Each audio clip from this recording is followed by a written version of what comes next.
Hi friends, ഏവർക്കും easy learn PSCയിലേക്ക് സ്വാഗതം. നമ്മളിന്ന് UP സ്കൂൾ ടീച്ചർ എക്സാമിൻ്റെ മാത്സിൻ്റെ ആൻസർ കീയാണ് ഈ വീഡിയോയിൽ ഡിസ്കസ് ചെയ്യുന്നത്.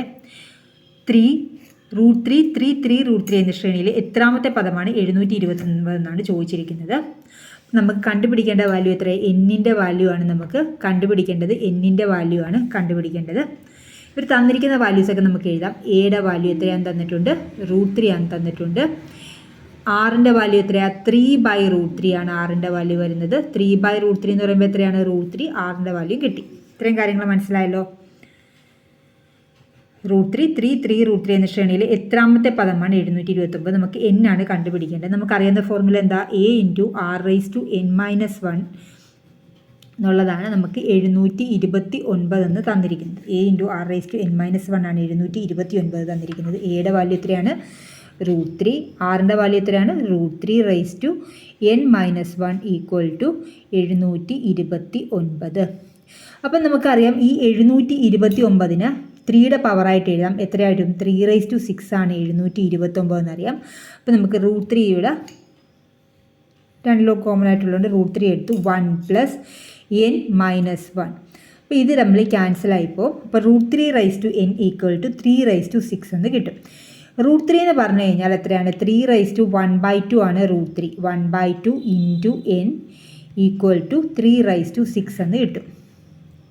ഓക്കെ, അപ്പോൾ n/2 = 6 എന്ന് നമുക്ക് എടുക്കാം പവർ കമ്പയർ ചെയ്യുമ്പോൾ. അപ്പോൾ എന്നിൻ്റെ വാല്യൂ എത്രയാണ്? 6 × 2.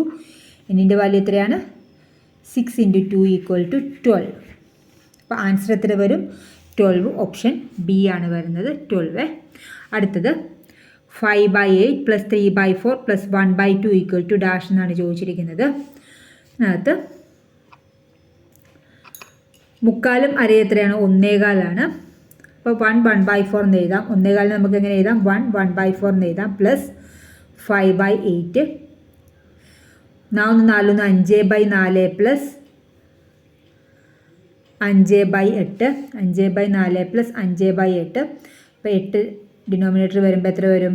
5 × 2 10 + 5 15/8 ആണ് ആൻസറായിട്ട് വരുന്നത്, ഓപ്ഷൻ എ.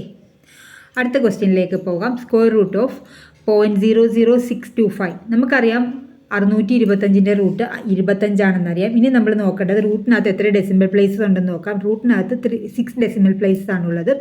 അപ്പോൾ റൂട്ടിന് പുറത്ത് വരുമ്പോൾ എത്ര ഡെസിമൽ പ്ലേസ് ഉണ്ടാവും? 3 ഡെസിമൽ പ്ലേസ് ഉണ്ടാവും. 3 ഡെസിമൽ പ്ലേസ് എന്ന് പറയുമ്പോൾ 0.025 ആണ് ആൻസറായിട്ട് വരുന്നത്, ഓപ്ഷൻ ഡി. ഇനി അടുത്ത ക്വസ്റ്റ്യനിലേക്ക് പോകാം. ഒരു ക്ലാസ്സിലെ 30 കുട്ടികളുടെ ശരാശരി വയസ്സ് 13 ആണ്. അതിനോട് കൂടി ടീച്ചറുടെ വയസ്സ് കൂട്ടിയാൽ പുതിയ ശരാശരി 1 വർദ്ധിക്കുമെങ്കിൽ ടീച്ചറുടെ വയസ്സ് എത്രയെന്നാണ് ചോദിച്ചിരിക്കുന്നത്. ഒരു ക്ലാസ്സിലെ 30 കുട്ടികളുടെ ശരാശരി വയസ്സ് 13 ആണെന്ന് തന്നിട്ടുണ്ട്. അതിനോടുകൂടി ടീച്ചറിൻ്റെ വയസ്സും കൂടെ കൂട്ടിയാൽ ശരാശരി 1 വർദ്ധിക്കുമെങ്കിൽ ടീച്ചറുടെ വയസ്സ് എത്രയാണെന്നാണ് ചോദിച്ചിരിക്കുന്നത്.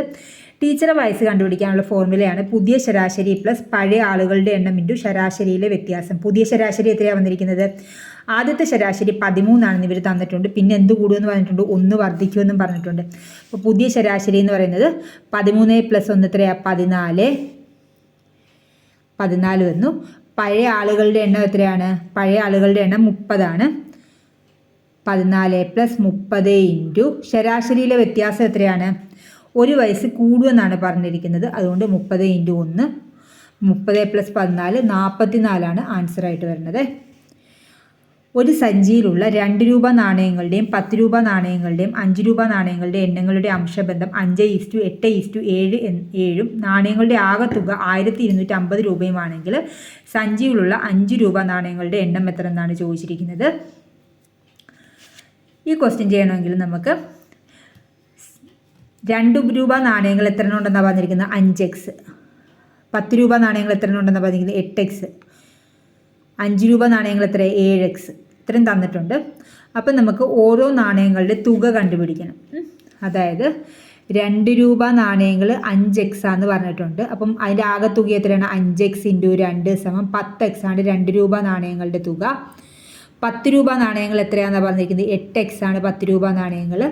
അപ്പം അതിൻ്റെ ആകെ വാല്യൂ എത്ര? 8x × 10 = 80. 80x ആണ് 10 രൂപ നാണയങ്ങളുടെ വാല്യൂ. ഇനി അടുത്ത 5 രൂപ നാണയങ്ങൾ എത്രയാണെന്നാണ് പറഞ്ഞിരിക്കുന്നത്? 5 രൂപ നാണയങ്ങൾ 5 രൂപ നാണയങ്ങൾ എന്ന് പറയുന്നത് 7x × 5 സമം എത്ര വരും? 7x × 5 സമം 35x. അപ്പം നമുക്ക് ഇത്രയും കാര്യങ്ങളാണ് ഇവർ തന്നിരിക്കുന്നത്. അപ്പോൾ ഇതിൻ്റെ ആകെ തുകയെന്ന് പറയുന്നത് 10x 80x 35x 10x 80x 35x എന്ന് പറയുന്നതാണ് തന്നിരിക്കുന്നത്. അപ്പോൾ ഇതിൻ്റെ ആകെ വാല്യൂ അവർ എത്രയാണ് തന്നിരിക്കുന്നത്? 1250 എന്നും തന്നിട്ടുണ്ട്. അപ്പോൾ 10x പ്ലസ്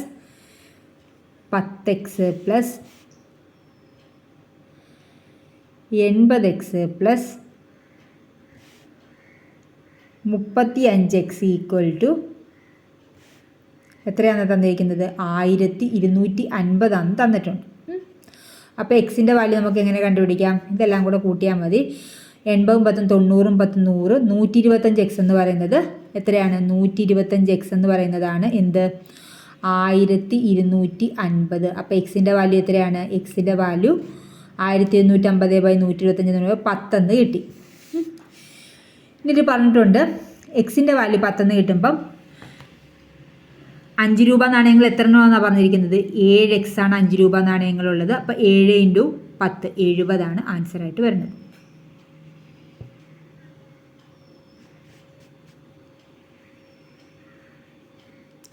അടുത്ത ക്വസ്റ്റ്യനിലേക്ക് പോകാം.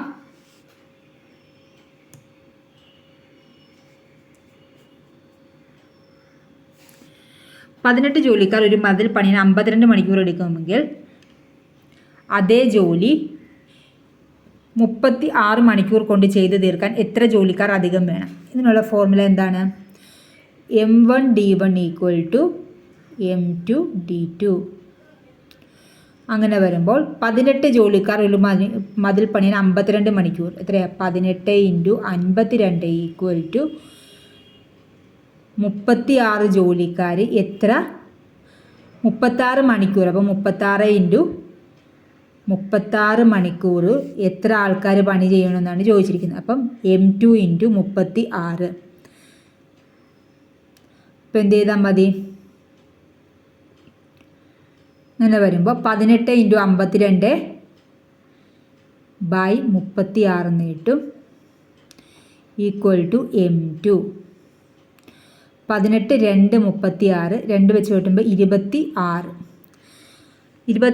വന്നിരിക്കുന്നത്. 18 ജോലിക്കാർക്ക് പകരം എത്ര ജോലിക്കാർ വേണം? 26 ജോലിക്കാർ വേണം. അപ്പോൾ എത്ര പേര് കൂടുതൽ വേണം? 8 പേര് കൂടുതൽ വേണേ. Option C. അടുത്ത ക്വസ്റ്റ്യൻ.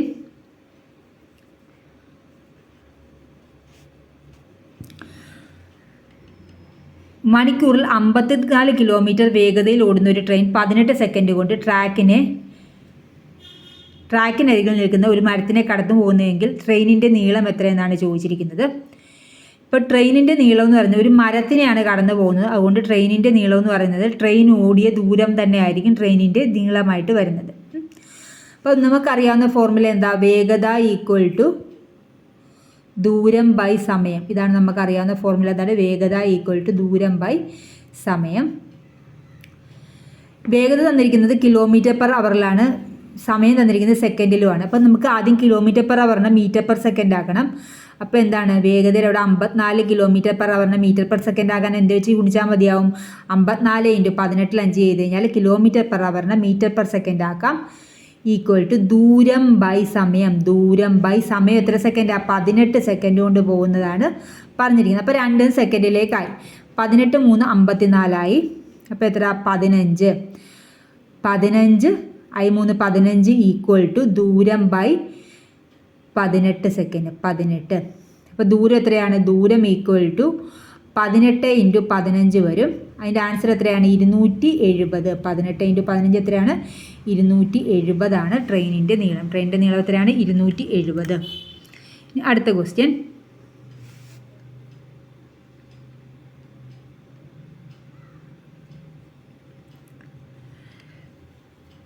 ക്ലോക്കിൽ സമയം 8:20 ആയിരിക്കുമ്പോൾ മിനിറ്റ് സൂചിയും മണിക്കൂർ സൂചിക്കും ഇടയിലുള്ള കോണളവ് എത്രയാണെന്നാണ് ചോദിച്ചിരിക്കുന്നത്. ക്ലോക്കിൽ സമയം എത്രയാണ്? 8:20 ആയിരിക്കുമ്പോൾ മിനിറ്റ് സൂചിയും മണിക്കൂർ സൂചിയും തമ്മിലുള്ള കോണളവ്.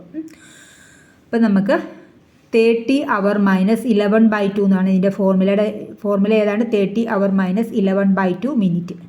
ഇവിടെ അവർ എത്രയാണ് തന്നിരിക്കുന്നത്? 8 ആണ് അവർ. അപ്പോൾ 30 × 8 മൈനസ് 11/2 ഇൻറ്റു മിനിറ്റ് എത്രയാണ് തന്നിരിക്കുന്നത്? 20.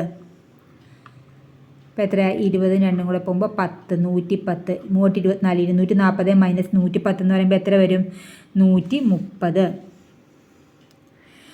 5000 രൂപ സാധാരണ പലിശയിൽ 8 വർഷത്തേക്ക് നിക്ഷേപിച്ചാൽ 4000 രൂപ പലിശ ലഭിക്കുമെങ്കിൽ പലിശ നിരക്ക് എത്ര ശതമാനം? 5000 രൂപ സാധാരണ പലിശ നിരക്കിൽ 8 വർഷത്തേക്ക് നിക്ഷേപിച്ചാൽ 4000 രൂപ പലിശ ലഭിക്കണമെങ്കിൽ പലിശ നിരക്ക് എത്രയെന്നാണ് ചോദിച്ചിരിക്കുന്നത്. I = PNR/100. ഇവിടെ തന്നിട്ടുണ്ട് പലിശ കിട്ടിയ എത്രയാ? 4000 രൂപയാണ്. ഇൻട്രസ്റ്റ് കിട്ടിയത് 4000 ആണ്. ഈക്വൽ ടു പി എത്രയാണ്? മുതൽ എത്രയായിരുന്നു? 5000 രൂപ ഇൻറ്റു എത്ര വർഷത്തേക്കാണ് ഇട്ടത്? 8 വർഷത്തേക്ക് ഇട്ടു. റേറ്റ് എത്രയാണെന്ന് അറിയില്ല. റേറ്റാണ് നമുക്ക് കണ്ടുപിടിക്കേണ്ടത്. /100. അപ്പോൾ അങ്ങനെ വരുമ്പോൾ ഇത് രണ്ടും ക്യാൻസലായി പോവും. അപ്പോൾ എത്ര വരും? 4000/50 × 8 എന്ന് വരും. 4000/50 × 8 എന്നുള്ളതാണ് 6. അപ്പോൾ എത്ര വരും? 0 0 ക്യാൻസലായി പോവും. 8 40. 40 ആകുമ്പം ഇത് പോയി 10 എന്നുള്ളതാണ് ആൻസർ. റേറ്റ് എത്രയാണ്? 10% ആൻസറായിട്ട് വരുന്നത്. ഒരു ഗോളത്തിൻ്റെ ആരം ഇരട്ടിയായാൽ വ്യാപ്തം എത്ര മടങ്ങ് വർദ്ധിക്കും എന്നാണ് ചോദിച്ചിരിക്കുന്നത്. നമുക്ക് വ്യാപ്തം എന്തായിരുന്നു? 4/3 πr³ ആണ്. വ്യാപ്തം എത്രയാണ്? 4/3 πr³ ആണ്. ഇവർ പറഞ്ഞ ആരം ഇരട്ടിയായെന്ന്. അപ്പോൾ ആരം എത്രയായി? 2r ആവുകയാണെങ്കിൽ ഇതെത്രയാവും? 2r³ ആവും. ഓക്കെ. അപ്പോൾ 2r³ എന്ന് പറയുമ്പോൾ എത്രയായി? 2 × 2 × 2. അപ്പോൾ 8 ടൈംസ് വരും. 8 ആണ് ഉത്തരം. അടുത്ത ക്വസ്റ്റ്യനിലേക്ക് പോകാം. രണ്ട് സംഖ്യകളുടെ ഉസാഗ 8ഉം അവയുടെ ലസാഗു 48ഉമാണ്. ഒരു സംഖ്യ 16 ആയാൽ മറ്റേ സംഖ്യ ഏതെന്നാണ് ചോദിച്ചിരിക്കുന്നത്. അപ്പോൾ HCF × LCM = നമ്പർ 1 × നമ്പർ 2. ഇതാണ് നമ്മുടെ ഫോർമുല. അപ്പോൾ HCF എത്രയാണ്? 8 ഇൻറ്റു LCM എത്രയാണ്? 48 = 16 മറ്റു നമ്പർ നമുക്കറിയത്തില്ല. N2 അറിയില്ല. അപ്പോൾ N2 കണ്ടുപിടിക്കാൻ എന്ത് ചെയ്താൽ മതി? ഇപ്പുറത്തേക്ക് കൊണ്ടുവന്നാൽ മതി. N2 = എന്താണ്? 8 × 48 / 16. 16 3 48, N 3 24 ആൻസറായിട്ട് വരുന്നത്. നമുക്ക് അടുത്ത ക്വസ്റ്റ്യനിലേക്ക് പോകാം. നിങ്ങളുടെ വലിയൊരു അഭിപ്രായം കമൻറ്റായി രേഖപ്പെടുത്തണേ. ഇതുപോലെ തന്നെ നമ്മൾ 2025 ക്വസ്റ്റ്യൻസ് എല്ലാം ഒരു PDF ആയിട്ട് ഒരു പ്ലേലിസ്റ്റ് ആയിട്ട് ഇട്ടിട്ടുണ്ട്. 2025 Kerala PSC asked maths questions എന്ന് പറഞ്ഞ് അതിൽ കയറിയാൽ എല്ലാ ക്വസ്റ്റ്യൻ പേപ്പറും ചെയ്തിട്ടിരിക്കുന്നത് കിട്ടുന്നതായിരിക്കും. ഒരു സംഖ്യ മറ്റൊരു സംഖ്യയുടെ 3 മടങ്ങിനേക്കാൾ 2 കൂടുതലാണ്. ചെറിയ സംഖ്യയുടെ 4 മടങ്ങാണ് വലിയ സംഖ്യയെങ്കിൽ ചെറിയ സംഖ്യ ഏതെന്നാണ് ചോദിച്ചിരിക്കുന്നത്. അപ്പം ഒരു സംഖ്യയുടെ 3 മടങ്ങിനേക്കാൾ 2 കൂടുതലാണ് മറ്റൊരു സംഖ്യ. അപ്പം മറ്റൊരു സംഖ്യ y-യുടെ 3 മടങ്ങിനേക്കാൾ ഒരു സംഖ്യ മറ്റൊരു സംഖ്യയുടെ 3 മടങ്ങിനേക്കാൾ 2 കൂടുതൽ. അപ്പോൾ ഒരു സംഖ്യ നമുക്ക് y ആയിട്ട് എടുക്കാം. മറ്റൊരു സംഖ്യയുടെ 3 മടങ്ങ്. അപ്പോൾ 3x + 2. ചെറിയ സംഖ്യയുടെ 4 മടങ്ങാണ് വലിയ സംഖ്യ. ചെറിയ സംഖ്യ നമുക്ക് y എടുക്കാം. വലിയ സംഖ്യ എത്രയാണ്? 4 മടങ്ങാണ് 4x. അങ്ങനെയാണെങ്കിൽ ചെറിയ സംഖ്യ ഏതെന്നാണ് ചോദിച്ചിരിക്കുന്നത്. അപ്പോൾ നമുക്ക് ഇത് രണ്ടും കൂടി ഇക്വേറ്റ് ചെയ്യാം. 4x = 3x + 2. അപ്പോൾ എത്രയാണ്? 4x - 3x x = 2 എന്ന് കിട്ടും. ഓക്കെ. ഒന്നുകൂടെ പറയാം. ഒരു സംഖ്യ മറ്റൊരു സംഖ്യയുടെ 3 മടങ്ങിനേക്കാൾ 2 കൂടുതലാണ്. ചെറിയ സംഖ്യയുടെ 4 മടങ്ങാണ് വലിയ സംഖ്യ എങ്കിൽ ചെറിയ സംഖ്യ എത്ര? ഇങ്ങനെ വരുമ്പം ഒരു സംഖ്യ അതിനെ നമുക്ക് y ആയിട്ട് എടുത്തു. മറ്റൊരു സംഖ്യയുടെ 3 മടങ്ങിനേക്കാൾ അപ്പോൾ 3x + 2. ചെറിയ സംഖ്യയുടെ 4 മടങ്ങാണ് വലിയ സംഖ്യ. ചെറിയ സംഖ്യ y, വലിയ സംഖ്യ = 4x. ചെറിയ സംഖ്യ ഏതെന്നാണ് ചോദിച്ചിരിക്കുന്നത്. അപ്പോൾ 3x + 2 = 4x എന്ന് കിട്ടും. അങ്ങനെ x = 2 എന്ന് കിട്ടും. ഒരു ക്ലാസ്സിലെ പെൺകുട്ടികളുടെയും ആൺകുട്ടികളുടെയും എണ്ണം 7:5 എന്ന അംശബന്ധത്തിലാണ്. ആൺകുട്ടികളുടെ എണ്ണത്തേക്കാൾ 8 കൂടുതലാണ് പെൺകുട്ടികളുടെ എണ്ണം എങ്കിൽ ക്ലാസ്സിൽ എത്ര ആൺകുട്ടികൾ ഉണ്ടെന്നാണ് ചോദിച്ചിരിക്കുന്നത്. പെൺകുട്ടികളുടെ ആൺകുട്ടികളുടെ എണ്ണം എത്രയാണ്? 7:5 ആണ്. അപ്പോൾ പെൺകുട്ടികളുടെ എണ്ണം എത്രയാണ്? 7x. ആൺകുട്ടികളുടെ എണ്ണം എത്രയാണ്? 5x. ഇപ്പോൾ പെൺകുട്ടികളുടെ എണ്ണം 7x എന്ന് പറയുന്നത് ആൺകുട്ടികളുടെ എണ്ണത്തേക്കാൾ, അത് ആൺകുട്ടികളുടെ എണ്ണത്തിലാണ് 5x പ്ലസ് 8 കൂടുതലാണ്. ഇപ്പോൾ എത്രയാണ്? 2x ഈക്വൽ ടു 8 എന്ന് കിട്ടും. 2x equal to 7x minus 5x എന്ന് പറയുമ്പോൾ 2x equal to 8, x equal to 8/2 equal to 4 എന്ന് കിട്ടും. ക്ലാസ്സിലാകെ എത്ര ആൺകുട്ടികളുണ്ട്? ആൺകുട്ടികളുടെ എണ്ണം എത്രയാണ്? 5x ആണ്. നമ്മൾ ആൺകുട്ടികളുടെ എണ്ണം റെപ്രസെൻറ്റ് ചെയ്യുന്ന 5x ആണ്. അതുകൊണ്ട് 5 × 4 = 20 എന്നുള്ളതാണ് ഉത്തരമായിട്ട് വരുന്നത്. ഇനി അടുത്ത ക്വസ്റ്റ്യന്, ഒരു പരീക്ഷയിൽ വിജയിക്കാൻ 30% മാർക്ക് വേണം. 80 മാർക്ക് നേടിയ കുട്ടി 10 മാർക്കിന് തോറ്റെങ്കിൽ ആകെ മാർക്ക് എത്ര? 30% മാർക്ക് വേണം. ഒരു കൊച്ചിന് 80 മാർക്ക് കിട്ടി 10 മാർക്കിന് തോറ്റെന്ന് പറയുമ്പോൾ എന്താണ്? 30% എന്ന് പറയുന്നത് 90 ആണ്. 30% എത്രയാണെന്ന് കിട്ടി? 80 മാർക്ക് നേടിയ കുട്ടി 10 മാർക്കിന് തോറ്റെന്ന് പറയുമ്പോൾ എത്രയാ? 90 മാർക്കായിരുന്നു പാസ് മാർക്ക്. 90 മാർക്ക് എന്ന് പറയുന്നതാണ് 30%. എങ്കിൽ ആകെ മാർക്ക്, അതായത് 100% മാർക്കാണ് ചോദിച്ചിരിക്കുന്നത്. അപ്പം നമുക്ക് എന്ത് ചെയ്താൽ മതി? 100% കണ്ടുപിടിക്കാൻ എന്ത് ചെയ്താൽ മതി? 90/30 × 100% ഈക്വൽ ടു 90/30 × 100 ചെയ്യുമ്പോൾ എത്ര കിട്ടും? 33 90 300 എന്നുള്ളതാണ് ആൻസറായിട്ട് വരുന്നത്. നിങ്ങൾക്ക് ഉപകാരപ്പെടുന്നെങ്കിൽ തീർച്ചയായും ലൈക്ക് ചെയ്യുക, ഷെയർ ചെയ്യുക, സബ്സ്ക്രൈബ് ചെയ്യുക. Thank for watching.